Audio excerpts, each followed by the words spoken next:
Story 1. My mother would do anything to manipulate the people around her. I did not realize it until I was an adult and started to understand relationships more, but that information would have been so helpful to me as a teenager. Story 2. My mother-in-law, about a year after being together, started making really backhanded comments about my appearance. Then I slowly began to realize she was faking her cancer. She has allegedly had aggressive stage 4 breast cancer and stage 4 bladder cancer for over 15 years, and she did that so her parents would give her money to pay all of her medical bills. She also told her parents that my husband had cancer as a little kid to get even more money. She is literally insane and the most manipulative person I wish I never met. Story 3. My ex-wife was emotionally abusive. She made me cut many people out of my life and destroyed my self-confidence and self-worth. She constantly accused me of looking at other women. If there was a nude scene in a movie, she would get jealous of the actress and start fights with me about it. If a waitress or any service worker was nice to me or smiled at me, it became a huge issue. I realized this when she started hanging out with a new group of friends and the man she ended up sleeping with. Suddenly, she was complimenting other women's looks, but only around them. She was masking her true, unpleasant self and pretending to be nice. One night, we were out with some people for trivia. She kept complimenting a very pretty friend of hers, whom we had previously fought about because her cleavage was showing once, and my ex-wife was convinced I stared at it all night.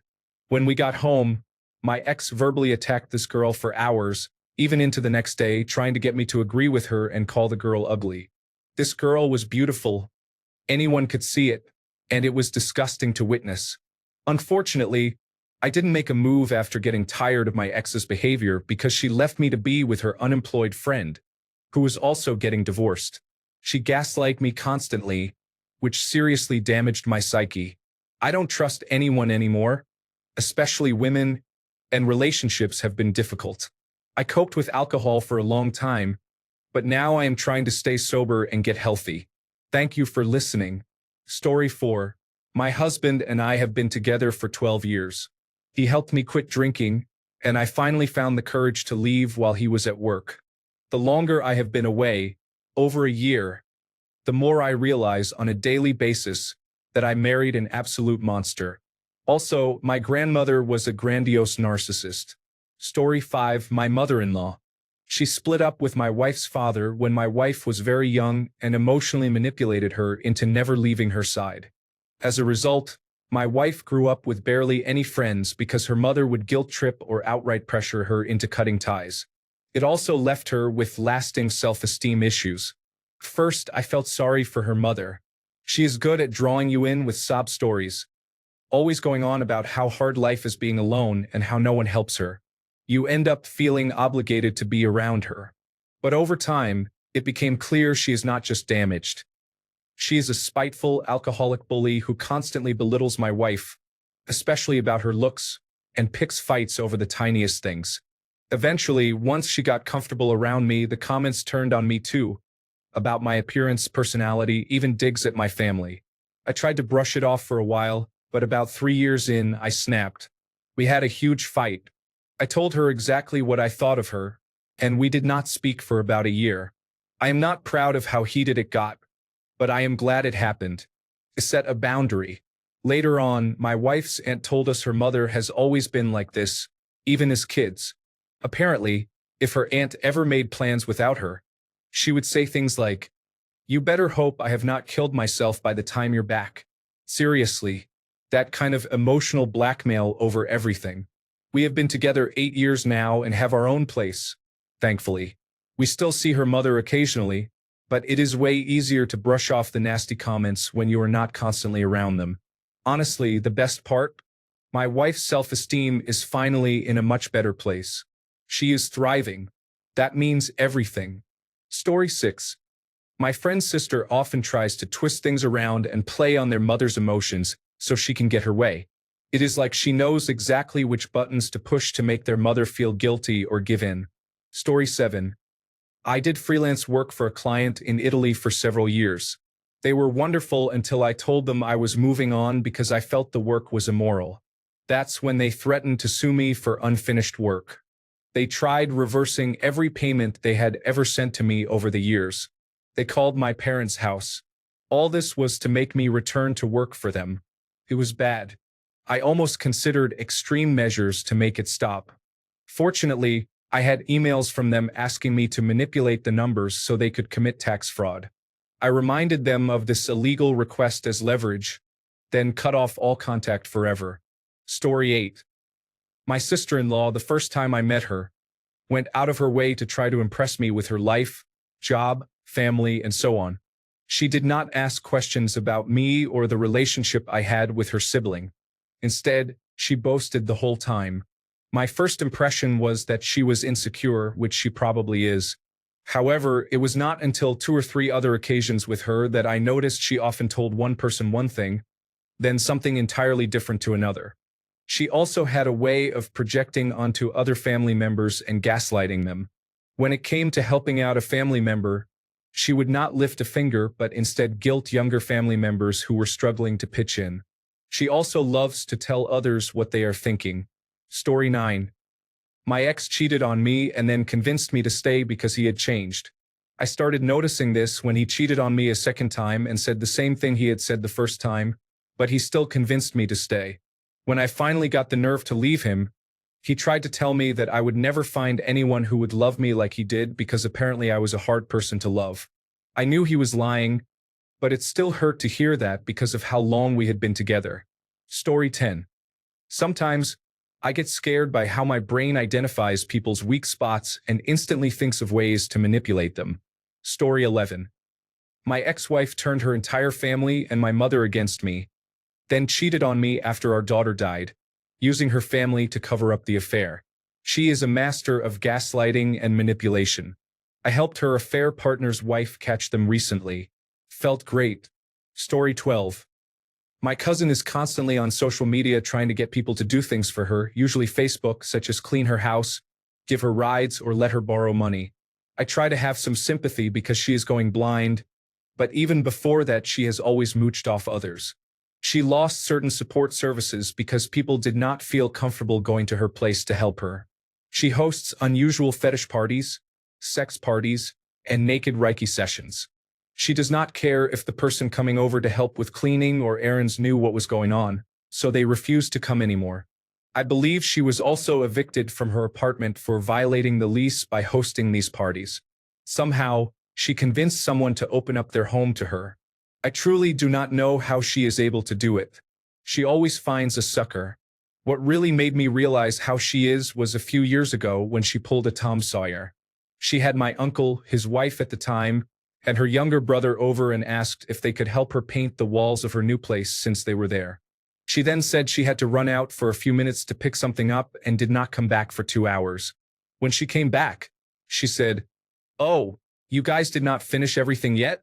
I believe that was also the same year when, at Thanksgiving, she announced she would not be getting anyone Christmas presents because she had to go to Costa Rica for a retreat. She has never bought any of us a Christmas gift. I found it hilarious that she had to announce this as if she were normally a big gift giver when really she just wanted to announce that she was going to Costa Rica. I just checked her latest post, and it is about how she stretches her empathy muscles for others past her own capacity. You cannot make this up. Story 13. My son and I only recently realized how extensive it is. I am typing this from the waiting room of his new psychiatrist. Story 14. My former best friend always made fun of the weak. When he didn't, he would befriend them just to use them and tell them life knowledge on how to be an alpha. He even tried doing that to me when my ex broke up with me. He told me to ignore her, saying girls want to be ignored. No, I didn't listen to him. He always wants to be right, and if you criticize him, he will insult you aggressively. Both of his ex-girlfriends were abused by him. I even saw one incident happen in person after school. He grabbed her by the throat and pushed her against a wall. He was a dangerous person. I never had real respect for him, but he always had my back. Maybe that's why I stayed with him for so long. After school, we slowly lost contact. Then he started talking behind my back and others as well. Now he is going around telling people I am a pedophile, yet no one believes him. He has no real friends, no girlfriend, and no support, and that is entirely his fault. Do you think you are his friend? Rethink that before doing anything with him. Yes.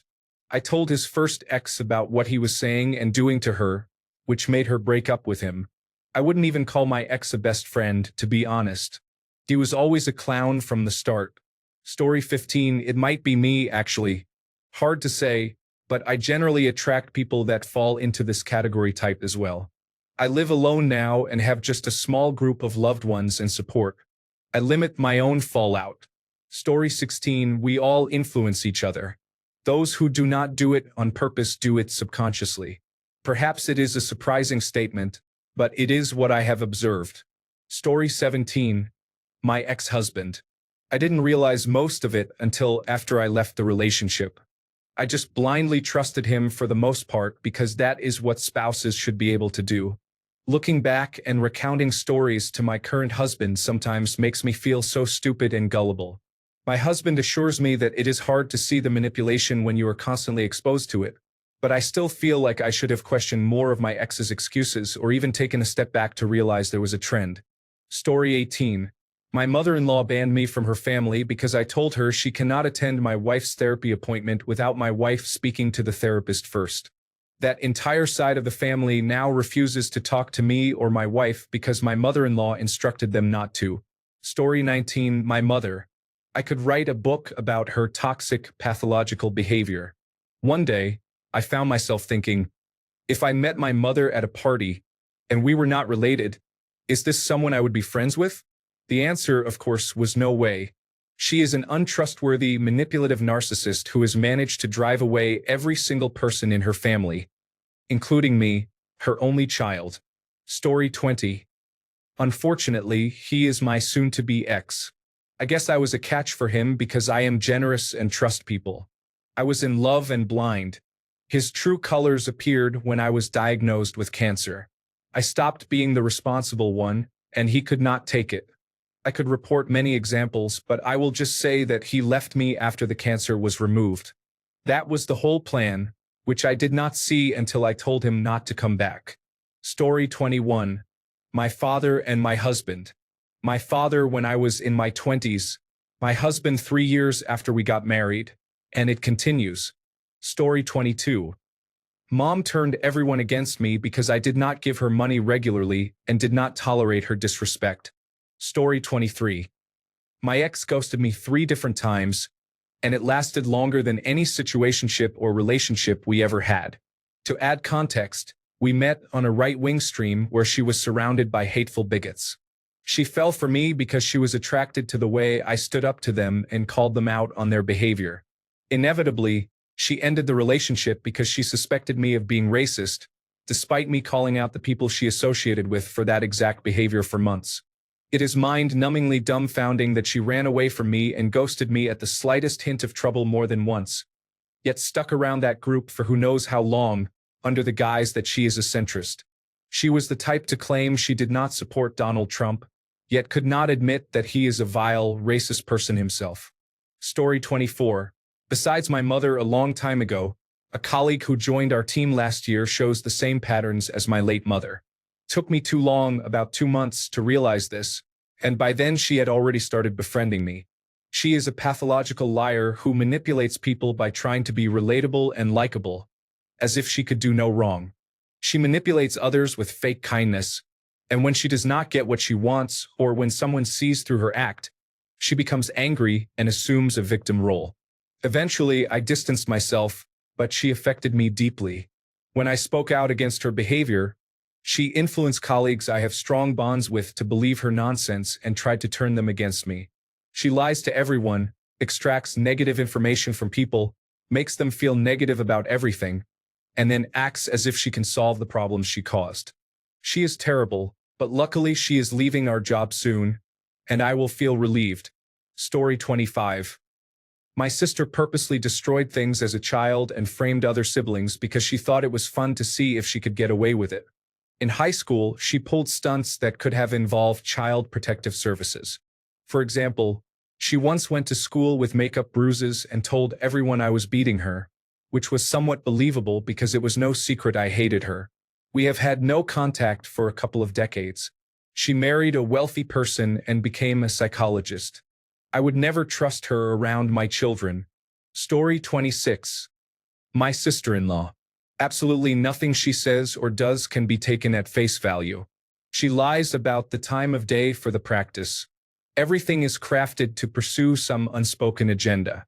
With every interaction, you have to identify that agenda. She manufactures a crisis, then comes to you with the crisis and a solution. Sometimes multiple obvious ineffective solutions and one that sounds comparatively reasonable. That solution was the goal. Story 27. Me. I keep sabotaging myself. For example, it is 10:30 p.m. and I have work tomorrow. I should go to bed. Also me. This is my only free time. I will stay up and do whatever I like. Me the next day. Forget that guy. I am tired as hell when I realize I manipulated myself again. Story 28. My brother is the only dissenting voice in our friend group. He wants to go anywhere except the place the group agrees on. He keeps suggesting other locations and reasons, refusing to stop until we change our plans for him. He questions everyone else's decisions and wants everyone to agree with his preferences, or he will leave. Story 29. A married couple in our friend group was involved in drama, though not as intense as many others. It took a long time to notice their manipulation, which was only one aspect of their behavior. He was a bully and manipulator. She was a victim, manipulator, and gaslighter. It began with them having conflicts out of nowhere with someone in the group, always behind closed doors and unprovoked.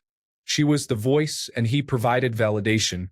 Eventually, they alienated most people in the group. When nobody else was left, they turned on me and my best friend. That was when we realized all the drama was completely made up, and they were responsible for it. Not our proudest moment, but we more or less ghosted them after knowing them for 5 to 10 years. The final straw was when the wife started flirting with me quite openly. She left a gift at my door and found reasons to spend the night at my place, all involving gaslighting. On a positive note, a couple of other married women in the group found it hilarious, which made it easier to stop associating with them. Story 30. My ex-fiancée. While I was house and pet sitting for my brother during his honeymoon, she cheated on me. I did not find out until later. She manipulated me to break off our engagement and tried to turn my family against me, saying it was my fault. She used a sob story to convince me to let her keep our cat. She also tried to turn all my friends against me.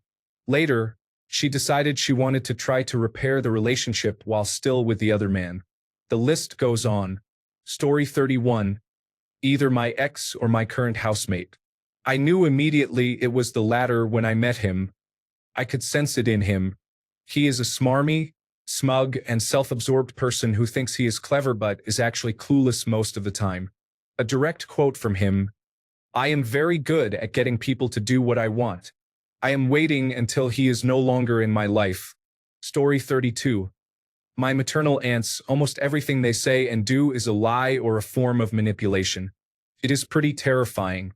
Story 33. I have known people who consistently try to manipulate situations to their advantage, but few who are actually good at it. One person I can think of who was good at it is my ex-mother-in-law.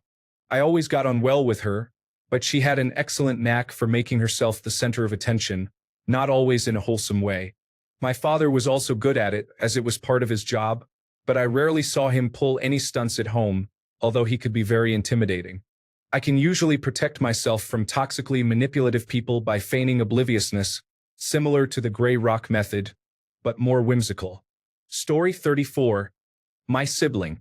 I realized it from an early age. His facial expressions and voice inflection would change any time he wanted something from me. Any other time, he was unpleasant. He is a malignant narcissist. Story 35. What hurts me hurts them, which means I should feel more pain for hurting them, and I end up being the one apologizing. Story 36. Back in the 1990s, there was this punk house where I used to hang out. I was in a band, and the drummer was one of the roommates there. The rest were various 20-something punks and goths. I would frequently crash on the couch when I was in town because I lived an hour away. A couple other guys also crashed on the couches, but they were kind of permanently staying there. I didn't visit for a month or two. I was doing stuff with my girlfriend or something. I don't recall. When I came back, there was a middle-aged hippie who had somehow inserted himself into their household. At first, I figured he must be a relative of someone. It wasn't my business. I got on with drinking, playing music, etc.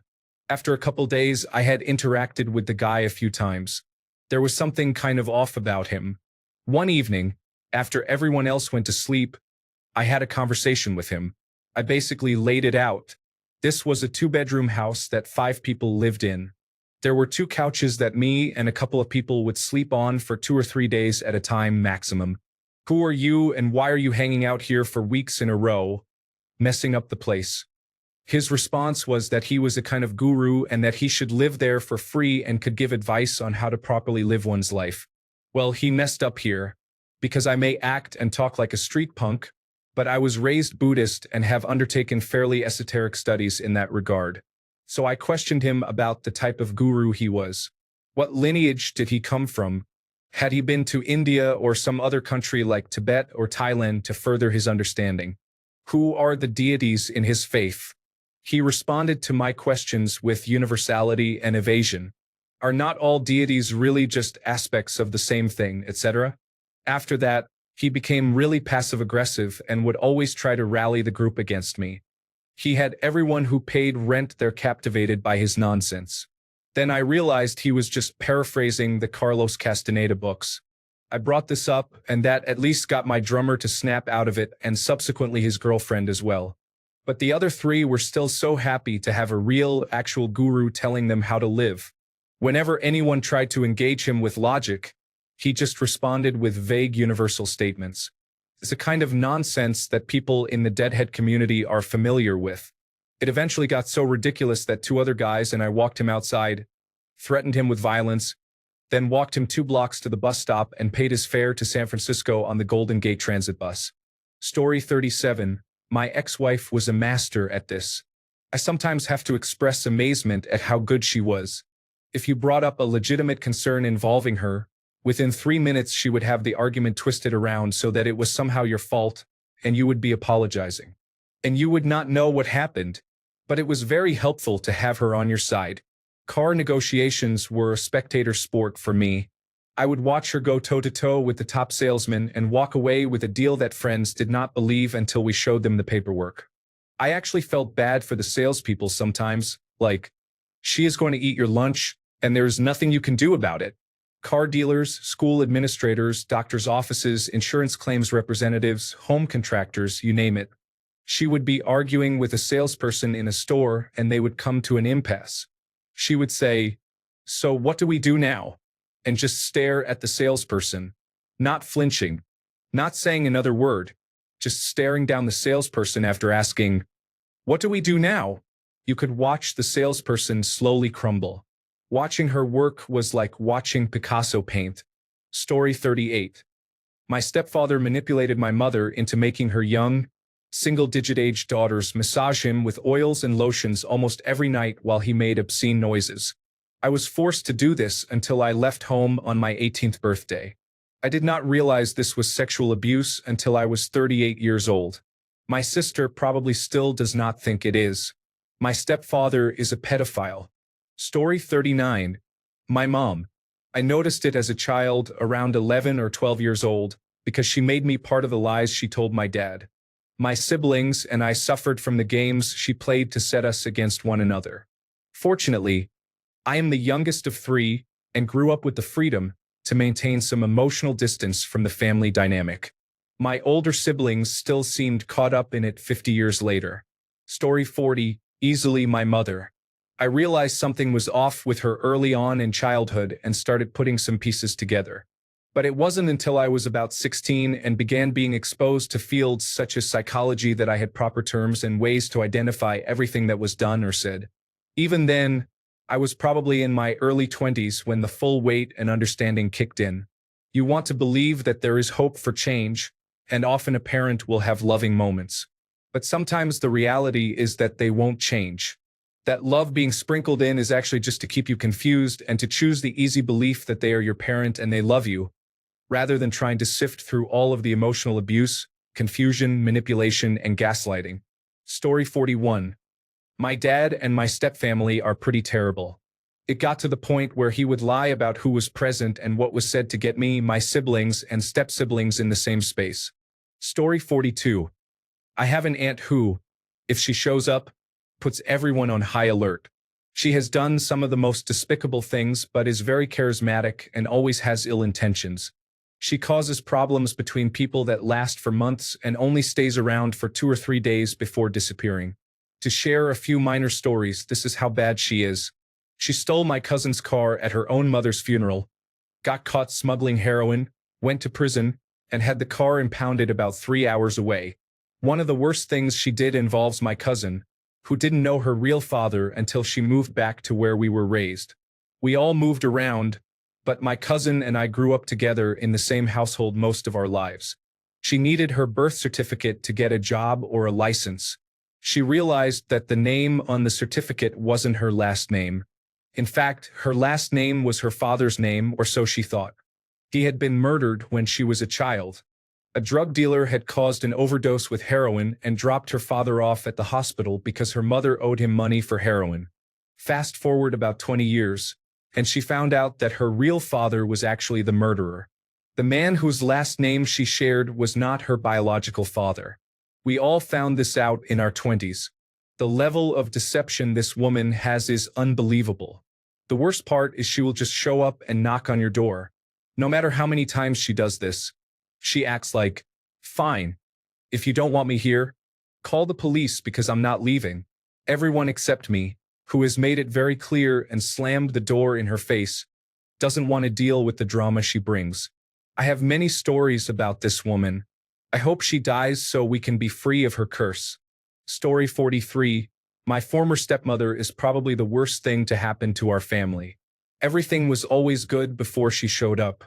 She brought a lot of dysfunction, and the fact that I was the only one who didn't tolerate her says a lot. I was 10 when she moved in with us, and I always had a bad feeling about her. I never once called her mom on my own. I don't know what my dad saw in her. She would literally kick me and my dad out of the house, then ask him to stay and make me leave. She frequently threatened suicide just to keep my dad with her. When they broke up a year ago, she continued to threaten us. She even said she would tell the police that my dad had touched the kids, my little siblings, although they did not like her or want to live with her at the time. She is very unstable. She leaves without warning, dates other men, comes back as if nothing happened, and tries to play mom again. Story 44. A toxic ex who became, regretfully, a toxic friend for a while. He suffered from both depression and anxiety, unmedicated for both, and was chronically unemployed. Most importantly, he was a raging alcoholic. My attempts to help him with money, food, clothes, and job leads were initially met with gratitude. However, he eventually convinced himself that I was the embodiment of cruelty and heartlessness. He would lash out at me for the smallest slights and stay up all night writing long and hateful emails about what a horrible person I was. Though he never applied that same energy to getting a job or taking care of himself. I could share many incidents of bad behavior, but you get the basic idea. You might ask why I allowed him in my life for so long. Well, besides my eternal optimism that people can always change for the better, he stated on multiple occasions that he was going to harm himself permanently. His manipulation had reached so far into me that I felt partially responsible for keeping him alive. Through a lot of hard and painful work with an incredibly patient and compassionate therapist, I came to realize how bad the situation had become for me and how much I was responsible for allowing it. I finally ended our friendship, if you could call it that, in the neighborhood pub where I exploded at him after the 1000th time he accused me of something I didn't do and never would do. I told him never to contact me again, and, in true manipulator fashion, he sent me a petulant email basically saying that if I wanted to maintain a friendship with him, it was on me to improve my behavior. I never responded. That was almost 4 years ago, and my life has never been happier or more peaceful. Story 45. My old roommate did not even realize until I had left that situation and immediately started feeling better. After a while, I noticed I finally had money in my pocket all the time and eventually was able to buy a house because that leech was not around. He screwed everyone over he ever came into contact with, even our other roommate whom I am pretty sure was autistic, out of his $100,000 inheritance. He was good at manipulating everyone around him. Story 46. I cannot give names for my personal safety, but in summary, I was picked up for a project aimed at bringing awareness to problems that children faced. We were around 18 years old, just after graduating high school. Seemed like a good project, and I was brought on board to help. Our project did well enough that we were awarded a grant. The money from the grant was immediately spent on paying us girls for special private dinners with the leader, who clearly expected personal favors. We were told not to talk to each other or let others know this happened. That grant money disappeared quickly, and within the next week there was a panic over funding, even though it was a non-profit organization. I was called back to help, but relatives, friends, and family told me that if I was truly good at what I do, I shouldn't be doing it for free. I didn't know any better and asked the leader about payment. He immediately became angry. Everyone turned on me, saying I was greedy and that fame had gotten to my head. I was given the cold shoulder overnight and was never invited again. I was visited privately and offered money to help, but if I accepted, I would have to do more for the leader. He started stalking my family and me. It got to the point where my family intervened and pushed him away. Since then, he has been very bitter. Over time, many people grew fed up with the leader because he was sleazy and two-faced. The adults didn't want to deal with him either. Nowadays, if you see him, he is trying to appear respectable as a politician, but he mostly associates with teenagers and children who are decades younger than us and unaware that they are being taken advantage of. Story 47. My ex would always tell me or imply that his housemate, who was also his best friend, was not a good person and that his housemate's girlfriend was also bad news. Naturally, I tried to keep my distance. In the end, I realized he was trying to create distance because he was seeing the girlfriend behind our backs and did not want us to share information or find out. Story 48. My eldest sister. I started to really internalize the damage she did to my family once I was in college. She got my parents investigated by Child Protective Services because my parents would not buy her the expensive things she wanted. She got revenge by having my family investigated, going through counseling and therapy afterward, and scared my parents so badly that my third sister and I were basically never encouraged to have friends. There was a lot of suspicion about who we were going out with and what we were doing. She ran away and lied to her best friend's parents about what was happening. My parents were cleared of any wrongdoing, but the damage was done. Since then, they have just enabled her time after time, giving in to what she wants.